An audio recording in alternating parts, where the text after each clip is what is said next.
नमस्कार मित्रों, आज के इस वीडियो में एक बार फिर से आप सभी का बहुत बहुत हार्दिक स्वागत है।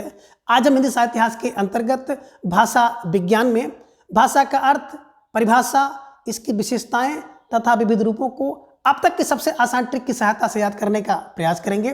तो जैसा कि स्क्रीन पर आप देख पा रहे हैं भाषा, और भाषा की बात करें तो सबसे पहले जरूरी यही है कि भाषा के अर्थ को जाना जाए। अब भाषा का अर्थ देखा जाए तो भाषा शब्द जो है संस्कृत भाषा की भाष धातु से बना है, या आप कह सकते हैं निष्पन्न हुआ है, जिसका अर्थ होता है क्या करना, व्यक्त करना या बोलना अथवा प्रकट करना। ठीक है ना। और आप इस प्रकार से भी कह सकते हैं कि भाषा व्यक्तायाम वाची, अर्थात व्यक्तवाणी ही भाषा है। ठीक है ना। दूसरी परिभाषा आप इस प्रकार से देख सकते हैं कि भाषते वक्त व्यक्तवाक रूपेण अभिजयते इति भाषा, अर्थात भाषा उसे कहते हैं जो व्यक्तवाणी के रूप में अभिव्यक्त की जाती है। मतलब क्या है कि भाषा शब्द का अर्थ संस्कृत भाषा के भाव धातु से बना है, जिसका अर्थ है बोलना, प्रकट करना अथवा व्यक्त करना। ठीक है ना। अब भाषा का अर्थ जानने के बाद हम लोगों के लिए बहुत जरूरी हो जाता है कि भाषा की परिभाषा जानी जाए, और भाषा की परिभाषा जानने के लिए हमें भारतीय विद्वान और पाश्चात्य विद्वान दोनों की परिभाषाओं को देखना होगा। जिनमें भारतीय विद्वान की बात करें तो सबसे पहले आपको विद्वान दिखाई दे रहे हैं पतंजलि जी, और इन्होंने भाषा की परिभाषा इस प्रकार से दी है। क्या है कि व्यक्ता वाची वर्णा ऐसा ता इमे व्यक्तवाच है, अर्थात जो वाणी वर्णों में व्यक्त हो उसे भाषा कहते हैं।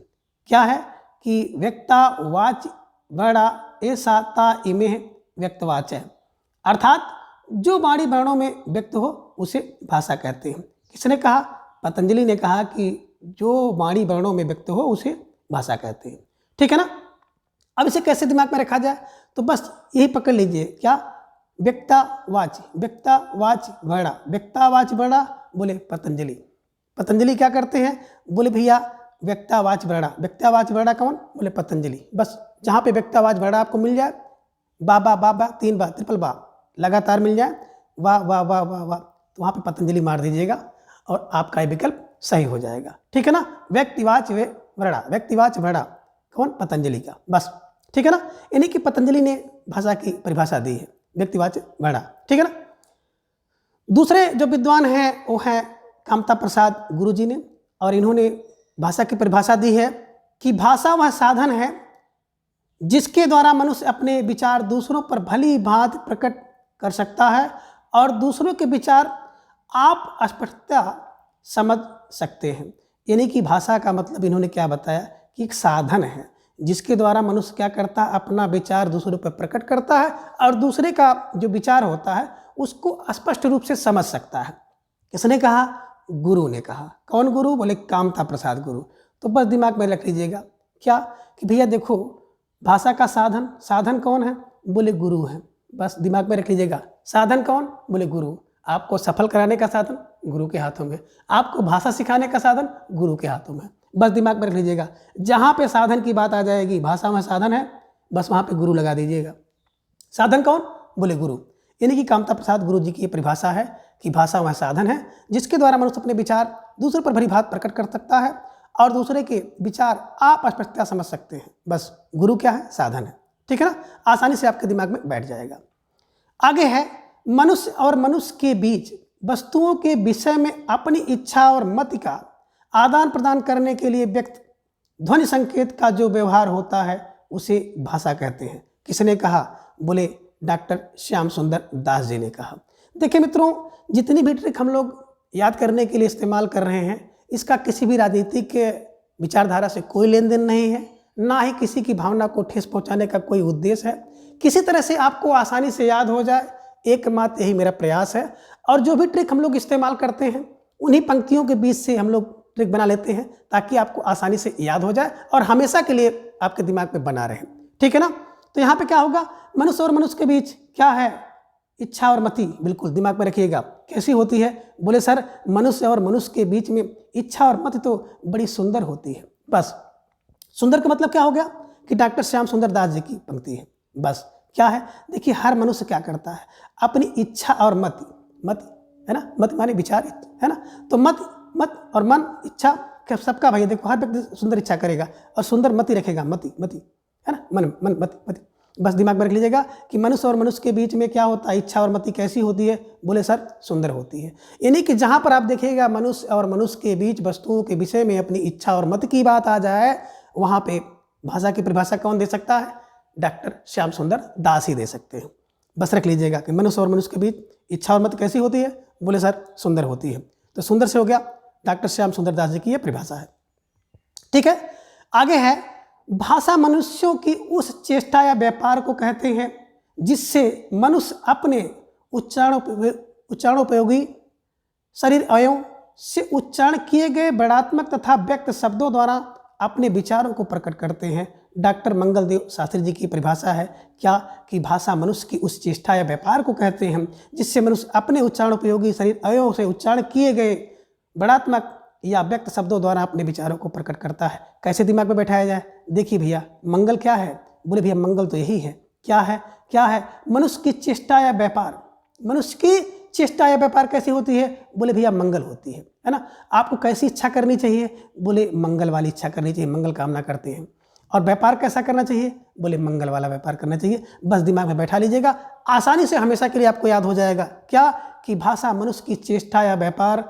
तो मनुष्य की चेष्टा व्यापार कैसी होनी चाहिए, बोले सर मंगल होनी चाहिए। मंगलदेव शास्त्री जी की ये परिभाषा है भाषा के लिए, ठीक है ना। और मनुष्य और मनुष्य के बीच विचार, मत और इच्छा कैसी होनी चाहिए, सुंदर होनी चाहिए। तो मत और इच्छा सुंदर हो और चेष्टा और व्यापार कैसा हो, बोले चेष्टा और व्यापार तो मंगल होना चाहिए, मंगल देने वाला होना चाहिए, मंगलदेव होना चाहिए। बस आप इसको दिमाग में रखेंगे तो निश्चित रूप से परिभाषा आपके दिमाग में हमेशा के लिए बनी रहेगी कि मनुष्य और मनुष्य के बीच में चेष्टा व्यापार, बोले मंगल होना चाहिए, मंगल वाला होना चाहिए, मंगल होना चाहिए, ठीक है ना। बस आसानी से आपको याद हो जाएगा।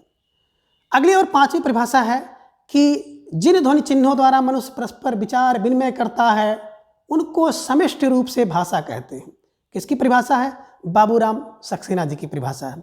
कैसे दिमाग में रखें, देखिए जिस ध्वनि चिन्ह द्वारा मनुष्य विचार विनिमय करता है उनको, अब देखिए ध्वनि चिन्ह से है ना विचार विनिमय कौन करेगा, ध्वनि चिन्ह से। तो देखिए जो बाबू होता है, छोटा सा बालक होता है ना, वो तो बोल पाता नहीं।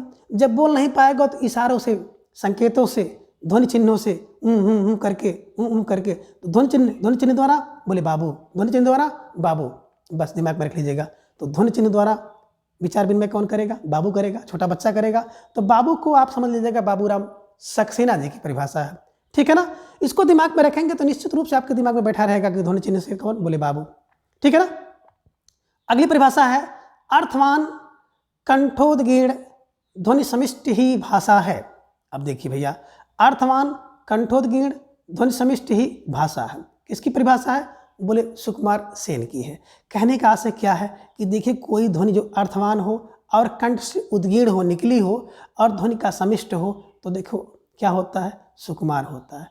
यानी कि कहने का मतलब है कि कंठ से निकली हुई ध्वनि, अर्थ और कंठ से निकली हुई ध्वनि का जो समिष्ट है वो सुकुमार होता है, सुकुमार ध्वनि होती है। कौन, अगर व्यक्ति कोई ध्वनि क्या करे, अर्थ वाली हो और कंठ से निकली हो तो वो सुकुमार होगी। तो अर्थवान और कंठ से निकली हुई ध्वनि, कंठोदगीर्ण ध्वनि कैसी होती है, बोले सर वो तो सुकुमार होती है, सुकुमार होती है। बस दिमाग में रखिएगा, कोई व्यक्ति क्या है, कंठ से बोलेगा तो सुकुमार ध्वनि बोलेगा और अर्थ वाली बोलेगा तो सुकुमार ध्वनि बोलेगा। तो कंठोद, है ना, अर्थवान कंठोदगीर्ण ध्वनि समिष्ट क्या है, सुकुमार सेन जी की भाषा के विषय में एक परिभाषा है, ठीक है ना। आगे है भाषा निश्चित प्रयत्न के फलस्वरूप मनुष्य के सुख से निःसृत वह सार्थक ध्वनि समिष्टि है जिसका विश्लेषण और अध्ययन हो सके। अब देखिए किसकी परिभाषा है, बोले डॉक्टर भोलानाथ तिवारी जी की है। और प्राय परीक्षा में पूछी जाती है सभी जो परिभाषाएं हैं कि किसी विद्वान द्वारा दी गई है, इसलिए ये तो आपको याद होना चाहिए ही चाहिए, ठीक है ना। तो भाषा निश्चित प्रयत्न के फलस्वरूप मनुष्य के सुख निश्चित सार्थक ध्वनि समिष्टि है जिसका विश्लेषण और अध्ययन हो सके, भोलानाथ तिवारी। कैसे दिमाग में रखेंगे, तो देखिए निश्चित प्रयत्न के बाद क्या होता है, फल कौन देगा, बोले भोलानाथ देंगे। बस आप अपना परिश्रम करिए, आप क्या करिए, प्रयत्न करिए, निश्चित प्रयत्न करिए, खूब प्रयत्न करिए, खूब। फल कौन देगा, तो फल स्वरूप तो भैया फल तो भोलानाथ देंगे, भोलेनाथ, बाबा भोलेनाथ। तो भोलानाथ से हो जाएगा भोलानाथ तिवारी जी की ये परिभाषा है क्या, कि भाषा निश्चित प्रयत्न के फलस्वरूप क्या है, मनुष्य के सुख से निश्चित व सार्थक ध्वनि समिष्ट है। बस निश्चित रूप से आपके दिमाग में बैठा रहेगा कि फल कौन देता है। जहाँ पे फलस्वरूप की बात आ जाएगी, फल तो भोलानाथ देंगे। भोलानाथ तिवारी जी की परिभाषा है, क्या है कि भाषा निश्चित प्रयत्न के फलस्वरूप। ठीक है ना, बस दिमाग में रखिएगा, हमेशा के लिए आपके दिमाग में बना रहेगा। आगे है, भाषा यादृच्छिक रूढ़ उच्चरित संकेत की वह प्रणाली है जिसके माध्यम से मनुष्य परस्पर विचार विनिमय, सहयोग अथवा भाव अभिव्यक्त करते हैं। आचार्य देवेंद्र नाथ शर्मा, आचार्य देवेंद्र नाथ शर्मा जी की परिभाषा है भाषा यादृच्छिक रूढ़ उच्चारित रूढ़ उच्चरित। तो देखिए यादृच्छिक क्या होता है, बोले यादृच्छिक, भाषा यादृच्छिक, यादृच्छिक देवेंद्र की भाषा क्या है, यादृच्छिक है, यादृच्छिक है ना। यादृच्छिक मतलब क्या, एक दिमाग में बैठा लीजिएगा कि देवताओं के लिए जो कुछ निश्चित है वही भाषा हम लोग प्रयोग करते हैं। देवाय नमः, इंद्राय नमः, भगवताय नमः। ठीक है ना, तो यादृच्छिक भाषा किसके लिए, बोले भाषा यादृच्छिक तो देवेंद्र के लिए है, देवेंद्र के लिए। बस अब देवेंद्र से हो जाएगा कि आचार्य देवेंद्र नाथ जी की परिभाषा है किसके लिए, बोले भाषा के लिए। बस दिमाग में रखिएगा, आसानी से याद हो जाएगा। आगे है ध्वन्यात्मक शब्दों द्वारा, ध्वन्यात्मक शब्दों द्वारा हृदयगत भावों तथा विचारों को का प्रकटीकरण ही भाषा है। कौन, डॉक्टर पांडुरंग दामोदर गुणे। अब इससे कैसे, देखिए भैया, जो ध्वन्यात्मक होती है, ध्वन्यात्मक शब्दों द्वारा वाणी होती है, कोई व्यक्ति ध्वनि से बोले, तेजी के साथ बोले, है ना, तो उसकी भाषा कैसी होगी, बोले सर अगर ध्वन्यात्मक शब्द है, ध्वन द्वारा बोलेगा तो उसकी भाषा तो दमदार होगी। बस ध्वन्यात्मक भाषा, ध्वन्यात्मक शब्दों द्वारा भाषा, ध्वन्यात्मक शब्दों द्वारा भाषा, बोले सर दमदार होगी। बस दिमाग में रख लीजिएगा, यानी कि ध्वन्यात्मक शब्दों को जहाँ आप देखिएगा वहाँ पे दमदार, दमदार का मतलब हो गया पांडुरंग दामोदर गुणे द्वारा दी गई परिभाषा है। ठीक है ना। अब इन सही परिभाषा को एक बार थोड़ा सा देख लीजिए कि व्यक्तावाच, व्यक्ता कह रहा ना कि व्यक्तावाच बड़ा, बोले पतंजलि की, तीनों बाबा पतंजलि की। साधन, बोले भाषा साधन, तो भैया गुरु है ना। मनुष्य और मनुष्य के बीच क्या होता है, बोले मत, इच्छा और मत सुंदर होगी, बिल्कुल। और मनुष्य के बीच क्या होगा, बोले चेष्टा और व्यापार मंगल होगा। और क्या होगा, ध्वनि द्वारा, ध्वनि चिन्हों द्वारा कौन, बोले बाबू बोलता है। अर्थवान कंठोत्कीर्ण ध्वनि क्या होती है, बोले सुकुमार ध्वनि होती है। और निश्चित प्रयत्न के फलस्वरूप भोला, फल कौन देंगे, निश्चित प्रयत्न करिए, फल कौन देंगे, भोला देंगे, भोलानाथ तिवारी की है। और यादृच्छिक भाषा, भैया यादृच्छिक भाषा तो देवेंद्र की है, यादृच्छिक भाषा देवेंद्र के लिए होती है। और ध्वन्यात्मक शब्दों द्वारा भाषा जो बोली जाती है वो भाषा दमदार होती है। दमदार का मतलब हो गया पांडुरंग दामोदर गुणे। ठीक है ना। अब आगे पश्चात विद्वानों द्वारा भाषा के विषय में कुछ परिभाषाएं दी गई हैं, जिनमें पहली परिभाषा है, भाषा और कुछ नहीं, केवल मनुष्य की चतुर बुद्धि द्वारा आविष्कृत एक ऐसा उपाय है जिसकी मदद से हम अपने विचार सरलता से और तत्परता से दूसरों पर प्रकट कर सकते हैं, जो चाहते हैं कि इसकी व्याख्या प्रकृति की उपज के रूप में नहीं बल्कि मनुष्य कृत पदार्थ के रूप में करना उचित है। किसकी परिभाषा है, बोले मैक्स मूलर की है। भाषा कुछ नहीं है, बोले भाषा और कुछ नहीं है, किसके आगे, बोले मैक्स मूलर के आगे भाषा कुछ नहीं है। बस दिमाग में रख लीजिएगा, भाषा और कुछ नहीं है, किसके आगे, बोले मैक्स मूलर के आगे। बस जहाँ पे देखिएगा भाषा और कुछ नहीं है वहाँ पे मैक्स मूलर को आप लगा दीजिएगा। ठीक है ना। आगे है ध्वन्यात्मक शब्दों द्वारा विचारों का प्रकटीकरण ही भाषा है। देखिए वहाँ पर भी आपने ध्वन्यात्मक शब्दों द्वारा पढ़ा था, ठीक है ना। ध्वन्यात्मक शब्दों द्वारा, यहाँ पे विचार का प्रकटीकरण है, ठीक है ना। तो ध्वन्यात्मक शब्दों द्वारा विचार, ध्वन्यात्मक शब्दों द्वारा विचार, वहाँ पे दमदार पढ़े थे। यहाँ पे ध्वन्यात्मक शब्दों द्वारा विचार क्या होगा, बिल्कुल स्वीट होता है। कोई व्यक्ति क्या है, ध्वनि माने गा करके साउंड द्वारा कोई विचार रखे, कोई बात रखे तो बड़ा स्वीट लगता है ना। यही बात अगर हम आपको गा के बताएं, ध्वनि में बताएं तो क्या बड़ा स्वीट लगेगा। बस स्वीट, ध्वन्यात्मक शब्दों द्वारा विचार क्या होता है, बोले स्वीट होता है। तो स्वीट का मतलब हो गया हेनरी स्वीट की ये परिभाषा है, ठीक है ना। अगली जो परिभाषा है, भाषा उस स्पष्ट सीमित तथा सुसंगठित ध्वनि को कहते हैं जो अभिव्यंजना के लिए नियुक्त की जाती है। क्रौंचे की परिभाषा है, क्या है, भाषा उस स्पष्ट, बोलो भैया भाषा उसकी स्पष्ट है, किसकी, बोले क्रौंचे की भाषा क्या है, स्पष्ट है। बस स्पष्ट है, सीमित है और सुसंगठित है। किसकी भाषा, बोले क्रौंचों की, स्पष्ट सीमित सुसंगठित। ट्रिपल एस है इसकी, बोले क्रौंचे क्या है, स्पष्ट सीमित सुसंगठित, ट्रिपल एस। और ट्रिपल वाह किसका है, बोले पतंजलि का है ना। थोड़ा दिमाग में रख लीजिएगा, निश्चित रूप से आपके दिमाग में ये सब चीज़ें बनी रहेंगी, लेकिन ये सब चीज़ें आपके लिए हमेशा के लिए बनी रहें इसके लिए कम से कम 3-4 बार आप इसको देखिए, और चाहे आप इसकी स्पीड बढ़ाकर ही देखिए, लेकिन जरूर देखिए, ठीक है ना, तभी आपके दिमाग में हमेशा के लिए बना रहेगा। अगली परिभाषा है, भाषा एक प्रकार का चिन्ह है। चिन्ह से तात्पर्य उन प्रतीकों से है जिनके द्वारा मनुष्य अपना विचार दूसरों पर प्रकट करता है, और ये प्रतीक भी कई प्रकार के होते हैं, जैसे नेत्रग्रह, श्रोतग्रह, स्पर्शग्रह। वस्तुतः भाषा की दृश्य श्रोतग्रह प्रतीक ही सर्वश्रेष्ठ है। अब देखिए यहाँ पे कैसे याद किया जाए। परिभाषा है बांद्रेय की, बांद्रेय की है। अब कैसे याद किया जाए, तो देखिए भाषा एक प्रकार का क्या है, बांद्रेय है। भाषा एक प्रकार का क्या है, बांद्रेय है। और आप यहाँ पर ये भी रख लीजिएगा, कैसा बांद्रेय, नेत्रग्रह, श्रोतग्रह, स्पर्शग्रह। भाषा एक प्रकार का क्या है, चिन्ह है ना। कैसा, बोले नेत्रग्रह, श्रोतग्रह, स्पर्शग्रह। बस जैसे आपके दिमाग में आ जाए, तो भाषा एक प्रकार का बांद्रेय है, ये कर लीजिए। और या आप कह लीजिए भाषा एक प्रकार का क्या है, बिल्कुल नेत्रग्रह, श्रोतग्रह और स्पर्शग्रह बांद्रेय है। इन्हीं की बांद्रेय जी की ये परिभाषा है, ठीक है ना। हमेशा नहीं, लेकिन कभी कभी परिभाषा पूछ ली जाती है तो थोड़ा सा समस्या बन जाता है, इसलिए इसे रखना दिमाग में बहुत जरूरी है, ठीक है ना। आगे है, मनुष्य ध्वन्यात्मक शब्दों द्वारा अपना विचार प्रकट करता है। मानव मस्तिष्क के वस्तुतः विचार प्रकट करने के लिए ऐसे शब्दों का निरंतर उपयोग करता है, तो इस प्रकार के कार्यकलाप को ही भाषा की संज्ञा दी जाती है। कौन, ओ तो एस्पर्शन, एस्पर्शन। देखिए भाषा ध्वन्यात्मक शब्दों द्वारा अपना विचार, बोले भैया ध्वन्यात्मक शब्दों द्वारा अपना विचार क्या होता है, बोले भैया पर्सनल होता है। अपना विचार पर्सनल होता है, अपना विचार पर्सनल होता है। बस इसे रखिएगा, अपना विचार क्या होगा, बोले भैया पर्सनल होता है ध्वन्यात्मक शब्दों द्वारा। कभी कभी देखे होंगे ना, मनुष्य ध्वन्यात्मक शब्दों द्वारा गाता है बाथरूम में, है ना, किचन में, तो पर्सनल होते हैं, लोग गाते हैं। बस दिमाग में रख लीजिएगा कि ध्वन्यात्मक शब्दों द्वारा अपना विचार पर्सनल है, अपना विचार। तो पर्सनल का मतलब एस्पर्सन, ठीक है ना। बस दिमाग में से रख लीजिएगा, आसानी से याद हो जाएगा। आगे है, विचारों की अभिव्यक्ति के लिए जिन व्यक्ति एवं स्पष्ट ध्वनि संकेत का प्रयोग व्यवहार में लाया जाता है, उन्हें भाषा कहते हैं। गार्डनर जी की परिभाषा है क्या, कि विचारों की अभिव्यक्ति के लिए जिन व्यक्ति एवं स्पष्ट ध्वनि चिन्हों का व्यवहार किया जाता है, उन्हें भाषा कहते हैं। तो विचारों की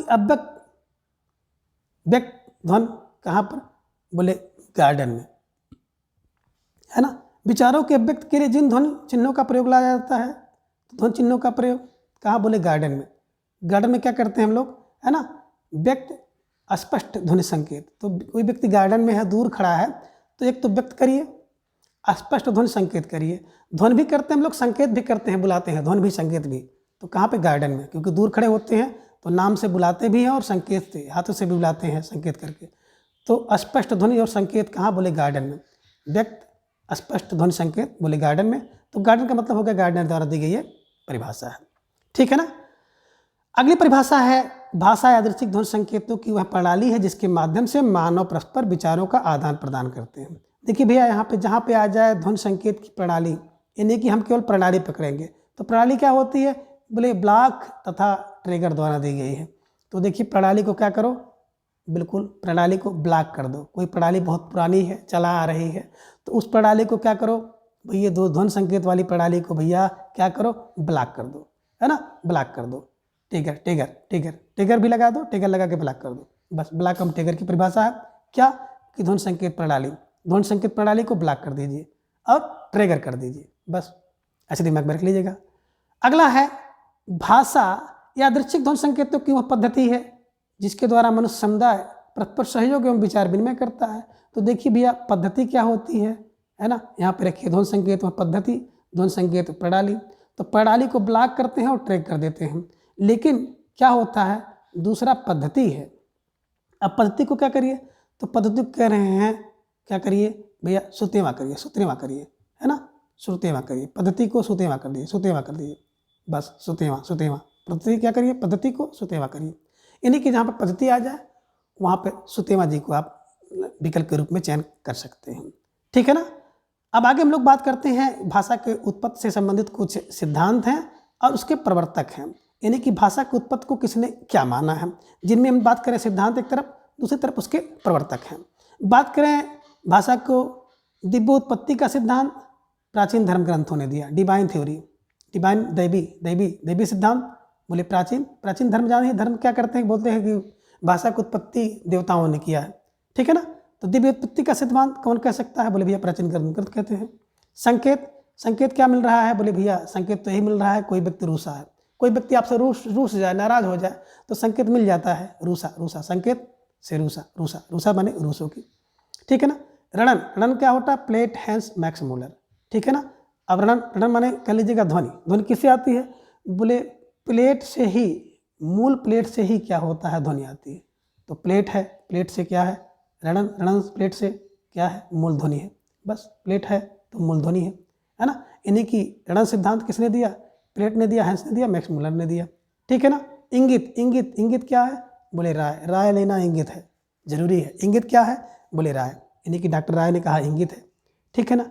धातु की बात करें, धातु तो हेज और मैक्समूलर, धातु क्या होता है, हेज है मैक्समूलर है, बस धातु हेज और मैक्समूलर ने माना है।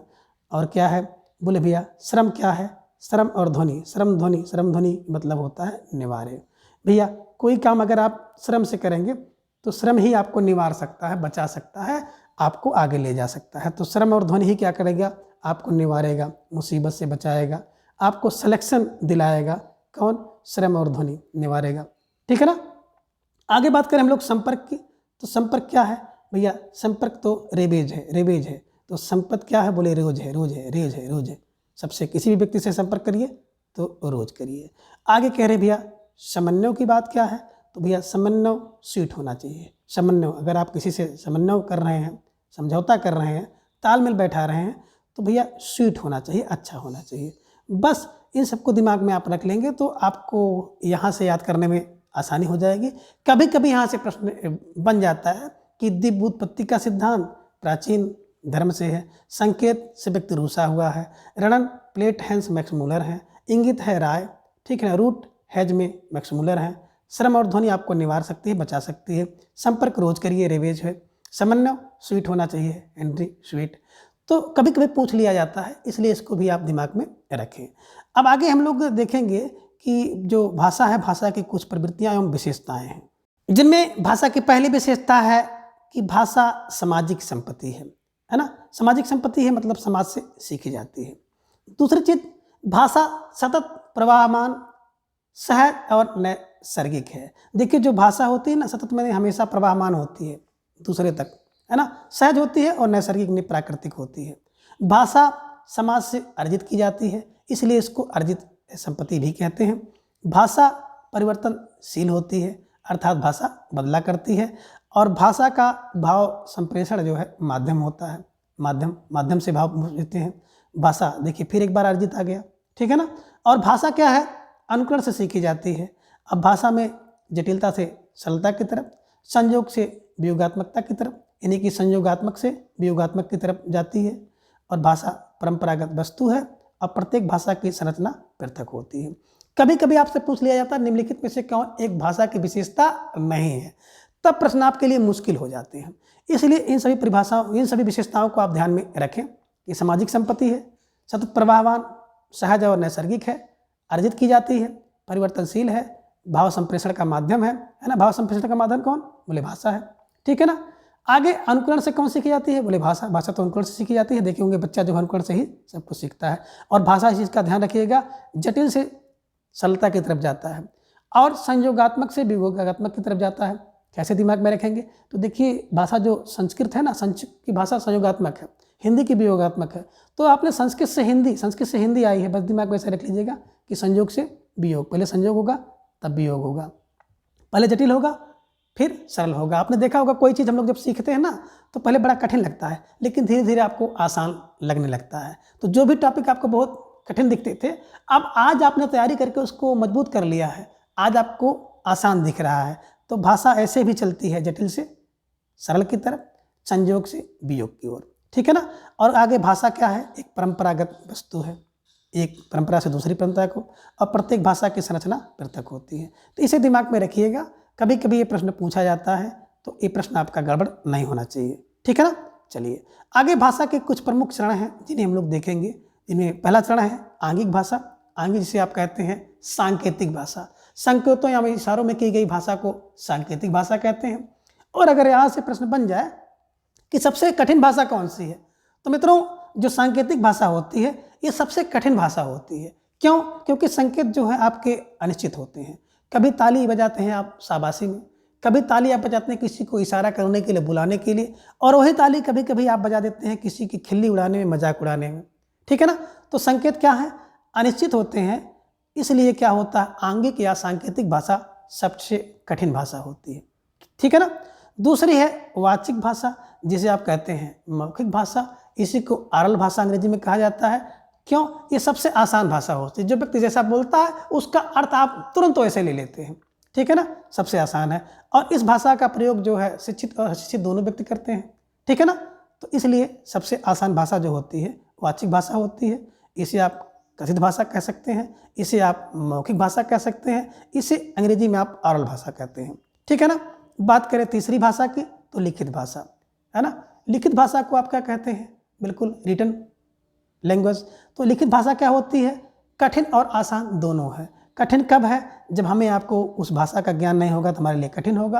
और आसान तब होगा जब हम लोग पढ़े लिखे रहेंगे। तो यानी कि यह भाषा, लिखित भाषा का प्रयोग पढ़े लिखे लोग ही कर सकते हैं, अशिक्षित व्यक्ति इसका प्रयोग नहीं करता है। कभी कभी यहाँ से प्रश्न बन जाता है कि निम्नलिखित में से कौन सी ऐसी भाषा है जिसका प्रयोग सभी लोग कर सकते हैं, है ना? तो वो कौन सी है? वाचिक है। इसे आप कहते हैं कथित भाषा या मौखिक भाषा। ठीक है ना? लिखित भाषा का प्रयोग पढ़े लिखे लोग ही कर सकते हैं। सांकेतिक भाषा सबसे कठिन होती है, वाचिक भाषा सबसे आसान होती है। लिखित कठिन और आसान दोनों है। अगर आप पढ़े हैं तो आसान है, आप नहीं पढ़े हैं तो आपके लिए कठिन है। अगली भाषा है यांत्रिक भाषा। यांत्रिक का मतलब होता है यंत्र से संबंधित जो भाषा है उसे यांत्रिक भाषा कहेंगे। जैसे टेप रिकॉर्ड की भाषा, रेडियो की भाषा, है ना, फोन की भाषा, लाउड स्पीकर की भाषा, ये सभी जो भाषाएं होती हैं इन्हें हम लोग यांत्रिक भाषा कहते हैं। तो आप दिमाग में रख लीजिएगा, यहाँ से अगर प्रश्न बने तो भी आपको गलती नहीं करनी चाहिए। ठीक है ना? आगे हम लोग बात करते हैं भाषा के विविध रूप। तो भाषा के विविध रूपों में आप देखेंगे मानक या एक प्रतिष्ठित भाषा होती है जिसे हम लोग कहते हैं स्टैंडर्ड लैंग्वेज। ठीक है ना? दूसरा विभाषा, उपभाषा, प्रांतीय भाषा या बोली, आगे हम लोग जाके पढ़ेंगे। अपभाषा, अपभ्रष्ट भाषा, अमानक भाषा, आगे हम लोग देखेंगे। व्यक्ति बोली, आगे आप देखेंगे। विशिष्ट भाषा, आगे देखेंगे। कूट भाषा, आप जानते हैं किसी भाषा को कूट बनाया जाता है, संकेत बनाया जाता है। और कृत्रिम या बनावटी भाषा और राष्ट्रभाषा। तो राष्ट्रभाषा किसे कहते हैं? कभी कभी प्रश्न बन जाता है निम्नलिखित में से राष्ट्रभाषा का लक्षण है। तो राष्ट्रभाषा का मतलब होता है कि वह भाषा जो किसी देश के बहुसंख्यक लोगों द्वारा बोली जाती है उसे हम लोग राष्ट्रभाषा कहते हैं, है ना। किसी देश में जो भाषा सबसे ज़्यादा जनसंख्या द्वारा बोला जाता है उसे राष्ट्रभाषा कहते हैं। इस दृष्टि से अगर देखा जाए तो जो हिंदी है भारत की राष्ट्रभाषा होना चाहिए क्योंकि सबसे ज़्यादा बोली जाती है भारत में, लेकिन अभी इसे राष्ट्रभाषा का दर्जा नहीं मिल पाया है ना। और राजभाषा की बात करें तो हिंदी को राजभाषा माना गया है, लेकिन हिंदी के साथ साथ अंग्रेजी भी चल रही है। ठीक है ना। तो कभी कभी बच्चे इस पर डिस्कस करते हैं कि ये भारत की राष्ट्रभाषा क्या है। तो राष्ट्रभाषा भी आप हिंदी नहीं कह सकते हैं, बल्कि राजभाषा आप कह सकते हैं, क्योंकि राजभाषा भी है, संविधान में उसको राजभाषा माना गया है। राष्ट्रभाषा का दर्जा भी उसे नहीं मिला है। इस प्रकार से इन सभी ट्रिक की सहायता से आप भाषा विज्ञान पर अपनी मजबूत पकड़ कर सकते हैं। तो आपको यह वीडियो कैसी लगी, प्लीज़ अपनी राय कमेंट बॉक्स में आप जरूर दें। आज के वीडियो में बस इतना। अगले वीडियो में फिर हम इसके अगले भाग के बारे में जानेंगे। तब तक के लिए धन्यवाद, नमस्कार, बाय।